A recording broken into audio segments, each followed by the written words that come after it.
before you on this rainy, beautiful Tuesday. But I stand before you with honor on this morning to bring you the brief history of the oldest town in the United States of America, chartered and incorporated by Blacks. Before you, allow me to introduce to you the current administrators of the town of Princeville, and they are as following. Seated is our current mayor, Mr. Bobby Jones. To his left, to his right, is Linda Joyner, commissioner. And standing is yours truly, Glenda Lawrence Knight, currently serving as the mayor pro tem. Then we have Mr. Milton Bullock, commissioner. Jerome Myrick, commissioner. Mr. Greg Bethea, interim town manager. And Ms. Tabitha Powell, serving as the financial clerk. The historical news captured the town of Princeville best in its January 2017 news article, in noting how the history of Princeville is epic, and the saga of the proud people who defied the odds of the times for 2 centuries lived to have life, liberty, and the pursuit of happiness. Freed slaves who arrived there against the winds of slavery, constraint, property, and ever-reoccurring floods that remains with the citizens today who are diligently working towards a better future, streets, water, and a more effective government. Princeville, North Carolina, was incorporated and chartered as a town on February the 20th, 1885. Princeville has the distinction of being the oldest Black community in the United States of America. I repeat, Princeville has the distinction of being the oldest Black community in the United States of America. Princeville was not always called Princeville. It was initially called Freedom Hill, until the citizens decided to change the name in honor of Turner Prince, an African-American man who led the construction of many of the community homes.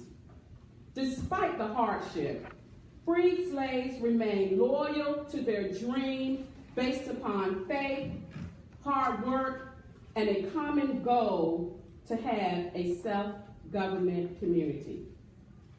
They used their transferable slavery skills in domestic work, carpentry, masonry, sawmill work, horseshoeing, and blacksmithing to build their community. The town was plagued with the devastation of high water flooding of the Tar River, dating as early as the 1700s. In fact, during the 1791 overflow of the Tar River, President George Washington had spent the night in Tarboro, North Carolina, and the citizens of Freedom Hill paddled a boat that took President Washington through the village. The devastating floods continued through the 1900s. But let's fast forward. In 1965, the Army Corps of Engineers built the Princeville Dike. However, in 1999, some 34 years later, heavy rains from Hurricane Floyd flooded the entire area, causing the dike to fail. And once again, the entire town was submerged. In some areas of Princeville, water rose 23 feet above the streets. And it took 10 days before the water receded. Princeville was at that time declared a national disaster area. But before the flood of Hurricane Floyd, the rest of the state and the nation knew very little about the historical town of Princeville, North Carolina. But this devastation of Floyd landed assistance and more support throughout the nation, particularly from President Clinton and Reverends Jesse Jackson and Al Sharpton. Also, celebrity and singer, the late Prince, donated $37,000 to the town for the ongoing construction. Most recently, in 2016, roughly 70% of the town was impacted by Hurricane Matthew. The town is still in the recovery phase that has included annexing the town with a land of 53 acres. The administration is very ambitious to return the town to be bigger, better, and bolder. The town prides itself in its educational background and historical aspect. The public school system of the #1 township was established in 1883 for whites and blacks, with one building for blacks in the historical town of Princeville. It was called Graded School and was one of the best schools in eastern North Carolina. So today, the citizens of Princeville, despite the ongoing hardship, remains resilient. And we pride ourselves in the historical foundation of Princeville. Please take an opportunity to visit our website, the Town of Princeville, so that you too can join us in the pride that we have as a people. Thank you.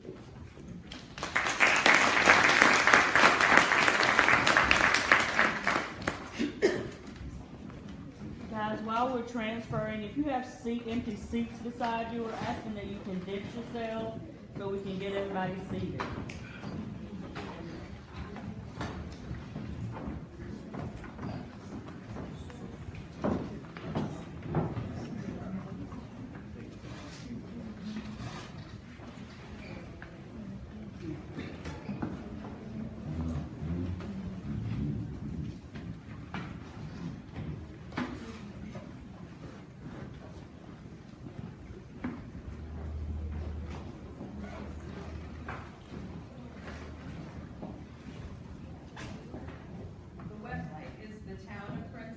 Yes. Okay.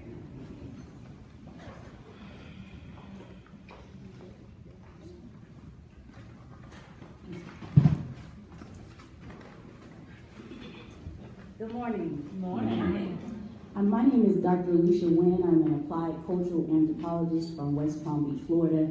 I tend to let people know that Palm Beach is where Donald Trump lives. West Palm Beach is where everyone else lives. There's two different spaces. West Palm Beach is an hour north of Miami. The title is Historic Northwest: Revive Music, the Past, and the Community. And I am a consultant with the City of West Palm Beach CRA, that's the Community Redevelopment Agency.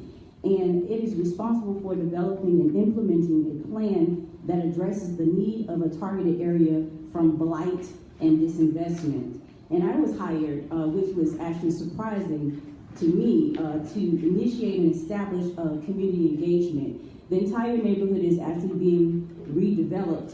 And there was an issue with, of course, communication and how the CRA translated their goals and their plans with the input of the actual community. And so this is an image of the Sunset Lounge, inside the Sunset Lounge by Count Basie and his band, and I'll talk a little bit more about the Sunset Lounge, but just to give you a brief history very quickly about the actual historic Northwest and the particular neighborhood. I don't know if you can see that.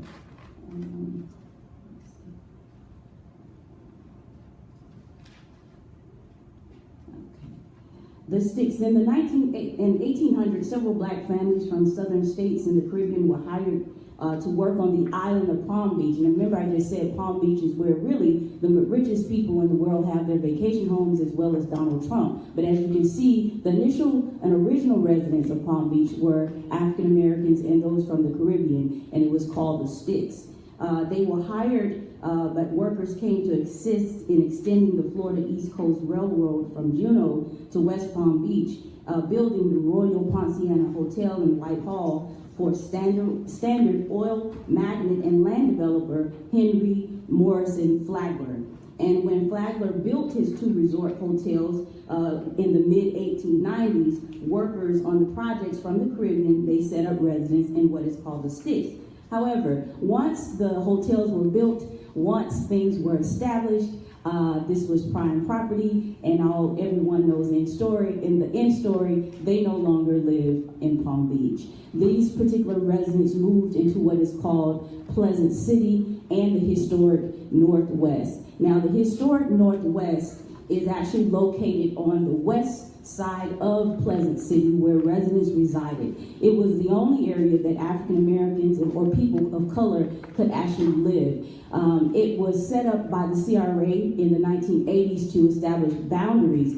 Actually, the Northwest started from north of 25th Street beyond this boxed area all the way down to 1st Street. However, when the CRA established its redevelopment areas, the area of the Northwest was broken down into 3 areas, specifically the Northwest and Pleasant City. And these particular areas are the only areas that get resources for the redevelopment and other opportunities. As you can see to your left, this was the historical original style of the homes in the historic Northwest, and it was the only segregated space really from the 1929 to the 1960s. To your right, you see that there are actually what it will be considered blighted low-income apartment homes. This particular neighborhood is 93% absentee landlord and investors. It's only 7% home ownership. So that is a major, major challenge. Of course, in the 1970s and 1980s, you see the incorporation of crack cocaine in the 80s. Many people moved out the community, but it was a wonderful place to live in the historic Northwest. My great-grandparents grew up in the neighborhood, my grandparents, my parents, my entire family, and it was a lot of great stories. It was this segregated space, but it was a safe space to live. But it changed. It went down, and then this particular neighborhood has a history of blight and disregard. But one jewel that was actually still in the neighborhood, and is still in the neighborhood, is the Sunset Lounge. And this is an original picture of it from the 1926. And during segregation, black entertainers, they toured a string of nightclubs into this particular area, and it was called the Chitlin Circuit. And now the Sunset Roof Garden Grill opened in circa 1926. And then it was changed. It was originally the Sunset Royal nightclub, and so the name changed a few times. It was identified as one of the largest ballrooms in this particular areas. And it was, of course, the Cotton Club of the South. Now, the Sunset Lounge featured great African-American musicians such as Count Basie, Cab Calloway, Duke Ellington, Ella Fitzgerald, and it was a popular live entertainment venue in the 1980s. These associated events were significant contributions of the broad patterns of jazz and band history. It was then owned by Dennis and Thelma Starks, as Dennis Starks behind the bar. And the club drew bands and hundreds of patrons in the 1940s and in the 1950s. Now, the 1960s, it started changing. In the 1970s, Thelma and Dennis had to kind of shift in how they would make their money, because big bands were no longer popular at that time. And so they actually incorporated apartment complexes on the 3rd floor. And so they end up selling the property to a white couple in the late 1980s, early 1990s. and the goal was for them to restore it, but it never got restored. And so in a couple years ago, the CRA purchased the Sunset Lounge, and of course that was a big controversy for a city government agency to purchase it. There were attempts by groups to sell it, to purchase it, but it did not occur. And so the Historic Northwest Rising Project, I was hired for this project to engage the community. The Sunset Lounge was purchased, as well as the vacant lot, as you can see in the yellow areas, and the goal is to restore the lounge back to its original state of the 1930s, with putting back the ballroom, putting back the mezzanine with the balcony floors, and adding additional features to it. In 1992, it was established as a historical landmark, and so that was the goal. However, there were some challenges. There are some challenges. The biggest challenges with the CRA, they were ineffective in their communication about the renovation plans. When people hear renovation, they get nervous. People want to know what's going to happen to me. There was a lack of community involvement in communicating that. And there was a huge issue of addressing immediate needs. Here it is, 93% rental properties, low income. There were issues with safety. There still are. Clean streets and proper housing. And if you're trying to get someone to get on board with a project, a redevelopment project, but my basic needs are not met, it's going to be some resistance. Residents unfamiliar with the process, with city commissioner meetings, trying to get people to come out to be a part and be at the table. Commissioner meetings sometimes were at 4:30 or 5 o'clock, and people who hadn't gotten off of work yet. That was a big issue, and so the solution was to do extensive community engagement and to change how the CRA communicates. Now, I was hired to translate the goals, but as an anthropologist, I wanted to impact and change the perception of how the CRA views the community, and not viewing the community as a project, but actual people. And when you come into a room, how you stand, your posture, what type of history that is connected with that community. All those things have to be kept in mind as you are connecting to a community. And so we inform the community in many different ways. I played an extensive role in editing a lot of the literature that was sent out, the newsletter. They would say stuff like, oh, we're going to have a pop-up event, and what is pop-up? I mean, just the changing of the language and how people use language and using the word blight. I was very key into making sure those things occur. So here are just some, and we can talk more about it in detail about my roles, but just to give you, we did a lot of community engagement work about what do you do in the historic Northwest, how many years have you been connected to the historic Northwest. We really wanted people input, and these are just slides. At events, we used it opportunities to make sure that people knew about what was going on at the particular event. Also incorporating the history as little museum exhibits outside across the street from the Sunset. These are tree lighting at night. And again, we use the opportunities to talk to people. And I spent a lot of time at the Sunset Lounge doing research. Wednesday night crab balls and Thursday night soul food nights, talking with people. But these are just, I'm going to go through briefly some of the pictures. Design your park, because that open space will be designed and the community had input in that. And this was the design based upon the community input. But the last thing is, and I can talk about this more in the question and answers, many people said, what's going to happen to me? All this great stuff is being built in the neighborhood, but how is it going to affect me? And that's where I am now, with really pulling community residents together to ensure that they are at the table and they are their own voice and not people speaking on their behalf. This is the renovation process of inside the Sunset. We found some interesting bottles buried in the ground, liquor bottles next door. And then cultural tourism is a part of that. And this is the Sunset Lounge, how it will be restored. And communication was huge, and providing jobs for residents as they are renovating the Sunset Lounge. So Here's my time. Thank you.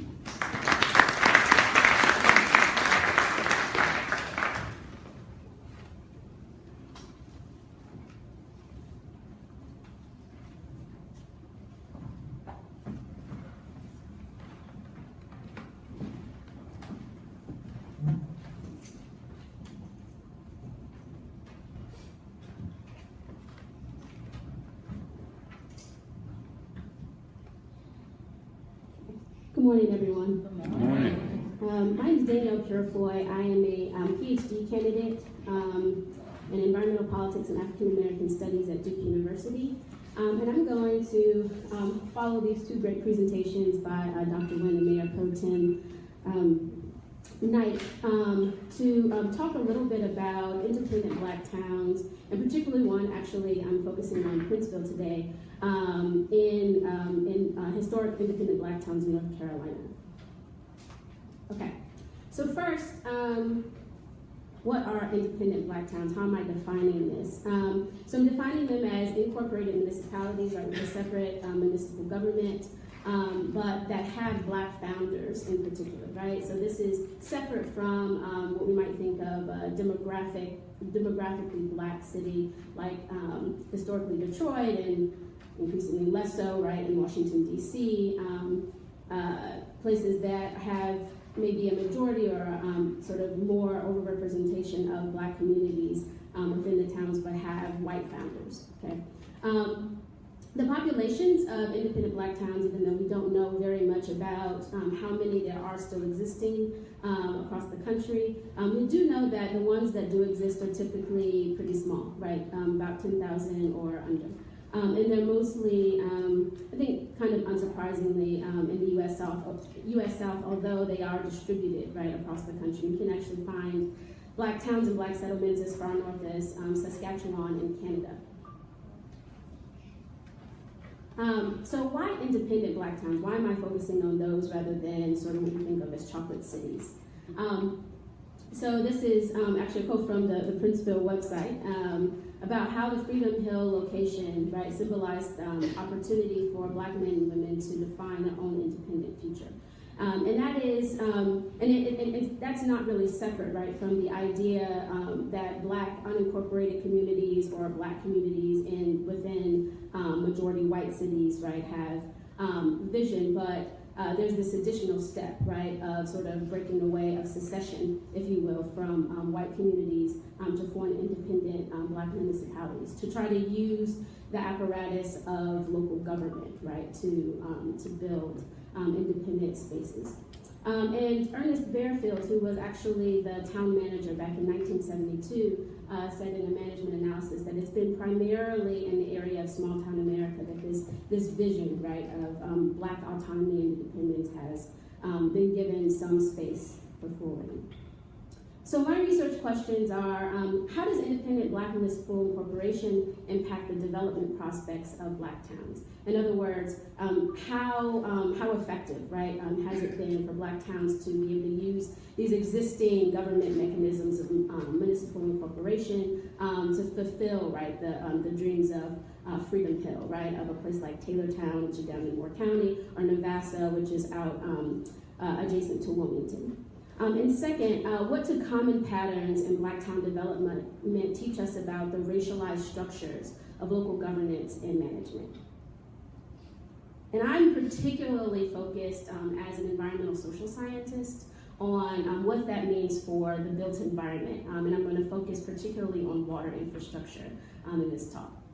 So my argument, actually looking in the actually not rather extensive state archives, right, on Princeville that exist at the North Carolina State Library, and other things that have been available through records requests and such, is that the kind of relationship, right, that you see between Princeville and adjacent white towns like Tarboro replicates what Clyde Woods,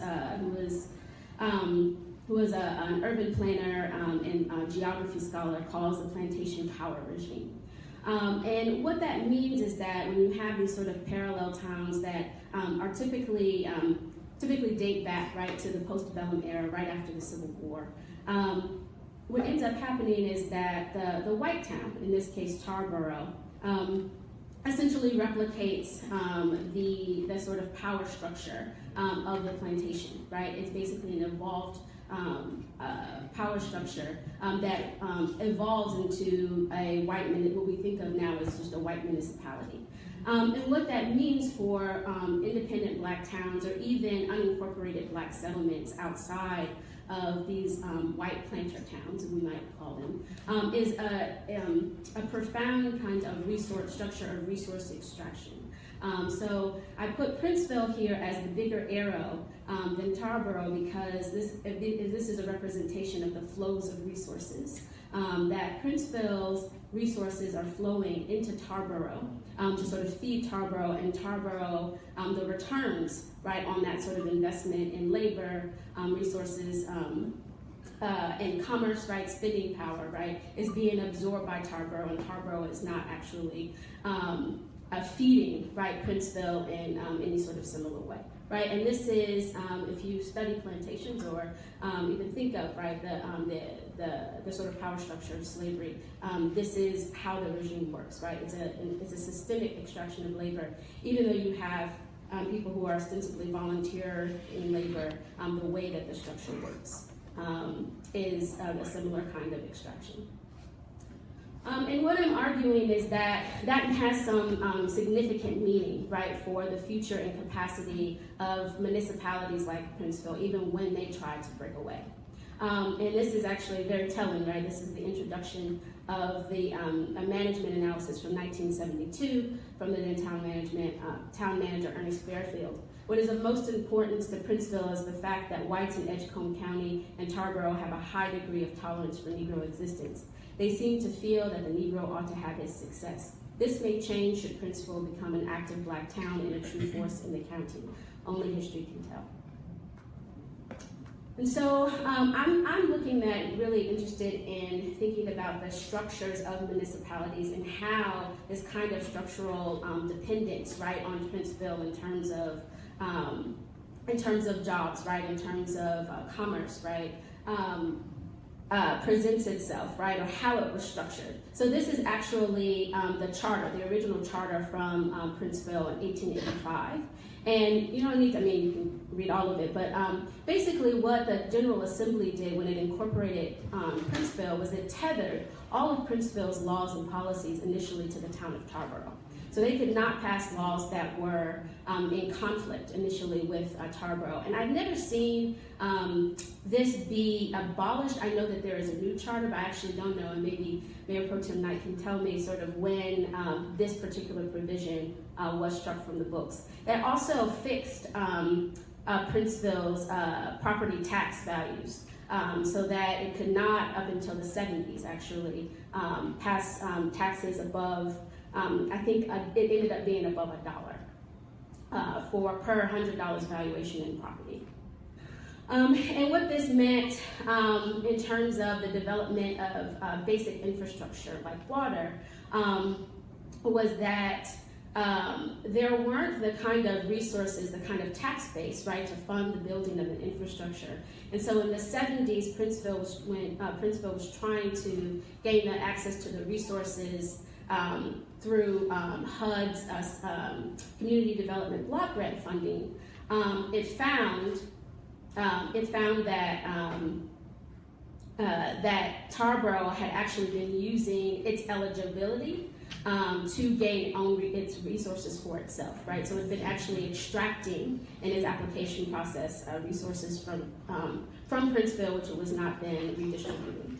So just in conclusion, I know my time is up. I wanted to think about these sort of larger, Princeville as an example of these larger plantation power regimes that seek to unmake Black towns in three interrelated ways: through resource hoarding, through power theft, and through development seizure, particularly through basic infrastructure. And what I'm arguing is that Princeville can't rely on traditional white governance institutions, right, because they weren't designed for them to build the kind of freedom that it envisions for its future. However, and I think this is something we can talk about in the Q&A, Princeville, like a lot of other towns, right, have developed other modes of governance an economy which have endured, right, for over a century. And they've made a way out of no way. Thank you.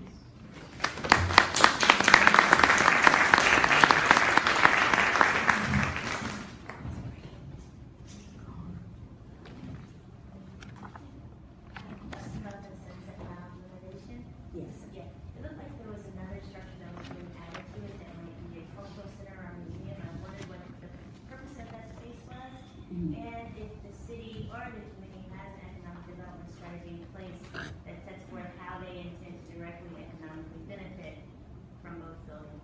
Okay, the building that's an additional building that they will put there, and that is to actually serve to help the Sunset run better. The Sunset does not have a kitchen or did not have a restaurant, and so they will use that additional building to house a kitchen and possibly a restaurant, and put an elevator to meet up the code for today's standard. On the right side of that building will be a local radio station, a community radio station. Right now, for their Cooper Construction was hired, an African-American construction company was hired to renovate the Sunset, and they are in the process. They've been doing a few meetings to attract individuals for skilled and unskilled labor, so there's opportunities for employment.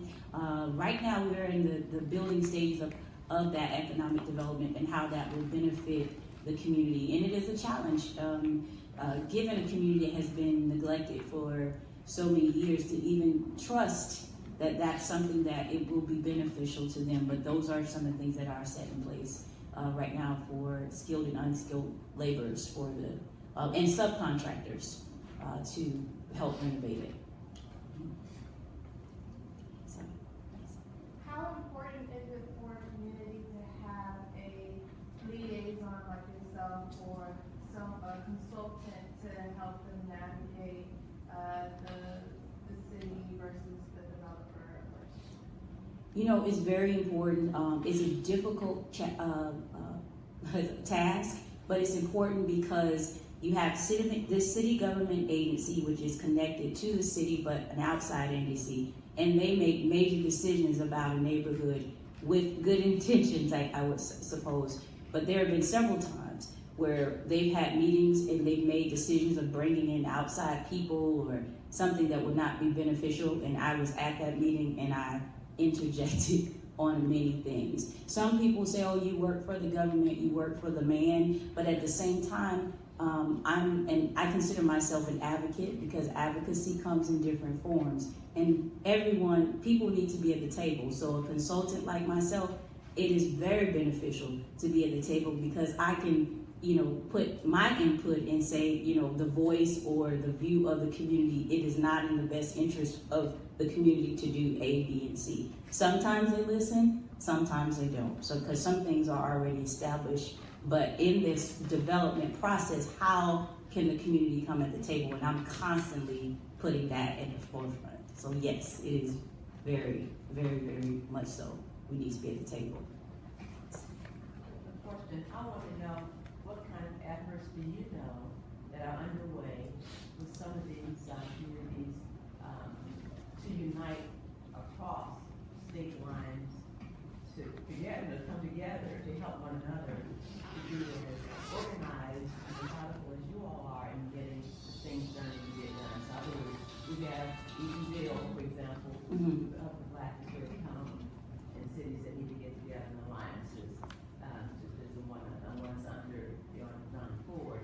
So how do we come together to help one another cross lines to get some things done that need to get done? Well, that's a good question because I was going to ask you that question because this is, you're dealing with a population or neighborhood that's 7% home ownership, 93% rentals, and I mean the reality is when they start redeveloping, that rent is going to go up, and so the goal has been how to establish things in place or rent control and things like that, and look at what other communities have successfully done, even with 7% home ownership. I went to an equity policy link summit and they talked about tenant was it tenant unions, but I would love to see what other people are doing because this is very new. The Sunset just closed January of this year to start the renovations. So this is a really critical time to establish certain things to ensure that community is set and taken care of and they're not pushed out. So I'm open to even looking at other communities like Eatonville, neighboring communities, and what they did to show and share that with the residents of the Northwest. Yeah, I'm not sure if I understand, but can you tell me what happens to the Sunset after it's remodeled? Are they gonna have more bands or groups, or what is gonna happen to them? Well, and that is that's very open right now. They want to have events like they had, like while it was still open up until January. There were bands still. Like I mentioned, I came on Wednesdays and Thursdays for those nights. The bar was always open all the way up until January. So the Sunset Lounge has been open from 1930s all the way up to 2018. It was just the bar was open, utilized for about 25 years. And so they had bands, local bands, bands from outside the city that would come. We would have different events there. The locals would come every night. Friday nights was for hip hop nights, Wednesdays crab boils, Thursdays soul food night. So it was still, continuing. And the goal is to continue that type of environment in addition to programming within the Sunset on a larger scale, given that it will be more modern and renovated.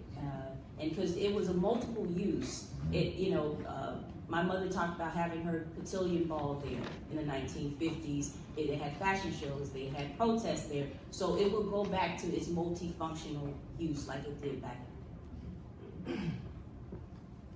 So the city will retain ownership after renovation and will be in charge of that programming, or who will be in charge of developing that program? Well, the director of the CRA, his goal is to give it back to the community. They want to establish a foundation as well as an advisory committee that is made up of residents and representatives of the community and stakeholders to establish a foundation as well as an advisory board and bring in those who can bring money to continue it. So that is the goal, to give it back to the community and establish it. That's why I said this is a critical time. It's wide open right now. And that's why me being at the table is very critical in making sure that happens. Hopefully get an engagement team instead of just myself.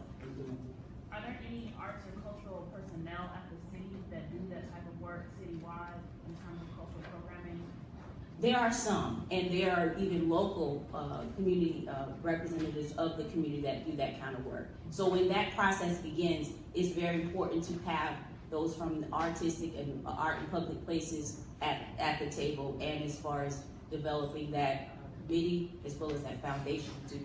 That part, that open space across the street, part of the component is to infuse art in that particular park as well as heritage and history. So I've been working with community elders to make sure that the narratives of the community is told as well as the stories are preserved in the park as well as in the neighborhood and the Sunset. I had a question about Princeville. I was curious, well, two-part question. One is, did you find that there was a lot of sort of research that spoke to this process of tethering historic Black communities to local white communities? And second, I was thinking about the sort of environment, the vulnerability of the community with regard to flooding, right? And thinking about the ways that other historically Black communities have been often positioned in land that is not optimal for taking up residence. So I wondered if you could speak to this. Yeah, well, I think that in terms of the flooding and a lot of other questions about Princeville, the Mayor Pro Tem can probably answer those in more depth than I can. But in terms of the research, no, actually there's not, I can't find very much research other than I cited Clyde Woods. He's unfortunately deceased, but he he wrote a book called Development Arrested about plantation power in the Mississippi Delta. That is a thick book, but definitely worth it to sort of understand these sorts of plantation power dynamics. But I do think, right, so I've also studied, have looked into the archives of Taylortown, which is right outside of Pinehurst in Moore County, and Navassa, which is outside of Wilmington. And Navassa's provisions actually look to be pretty standard, right, of their charter, but Taylortown isn't allowed annexation power, right, for instance, like per its charter. So it can't do the sort of future land use planning and growth, right, planning that it would need to kind of survive over time and grow over time without special permission from the state legislature. And so this is, in terms of environmental vulnerability, a lot of folks have studied flooding in Princeville, so I actually went in a different direction, so I actually can't speak as much to the flooding question, but I do know that in terms of water infrastructure, this is an enormous problem in Black towns, regardless of their incorporation status. But you would think, right, a lot of towns try to incorporate to get access to public finance for water infrastructure, and I'm finding that even when they do, right, they're saddled with a lot of debt, right? They can't even get access to the loans because of the tax base and those sorts of things. So that has all sorts of implications for ability to live, right? The longevity of a town and also public health. Yes, that concept of tethering towns together and sort of systemic oppression is mind-boggling to me. I hadn't considered that before. And so my question is, do you know of any efforts from, say, Tarboro or the North Carolina General Assembly to rectify or make concessions for anything that may have been lost? Because it's my understanding that when you limit what a town can tax, you limit their ability to generate income. And so, and that's just one example that you provided. So do you know of any concessions or plan for rectification, reparations that, again, the state or Scarborough wants to make, it should make? Yeah, I have not come across anything of the sort. I don't.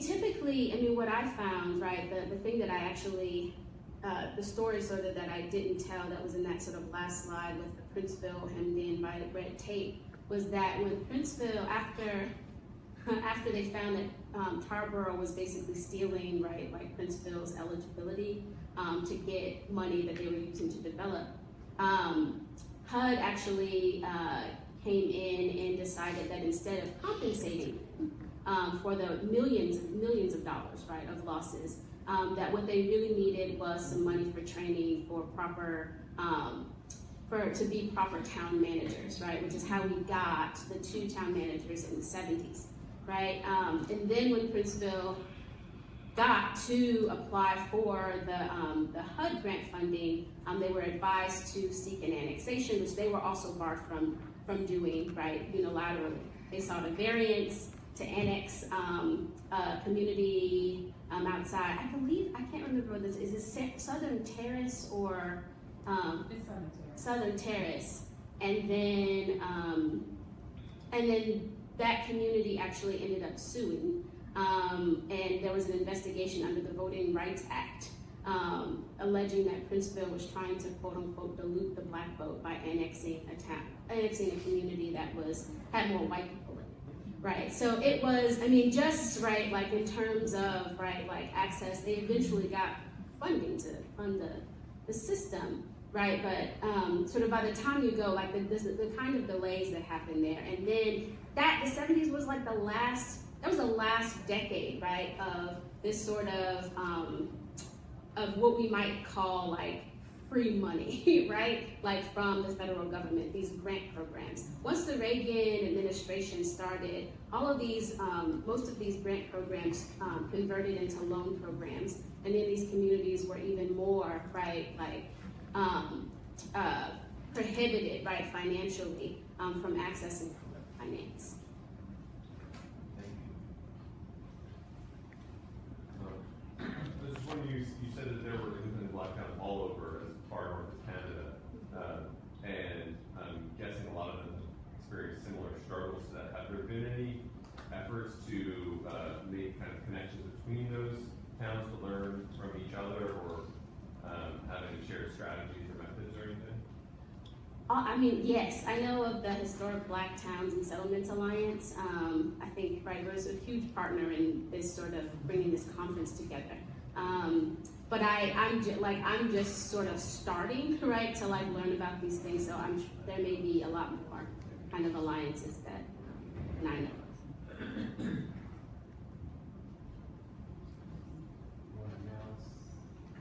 If there's a session at 2:30. Yes. With the Historic Black Town Settlement Alliances, you can learn more about what's being done with some of the cities working together, and hopefully coming together also with the initiative that's on point right now to help one another. Thank you.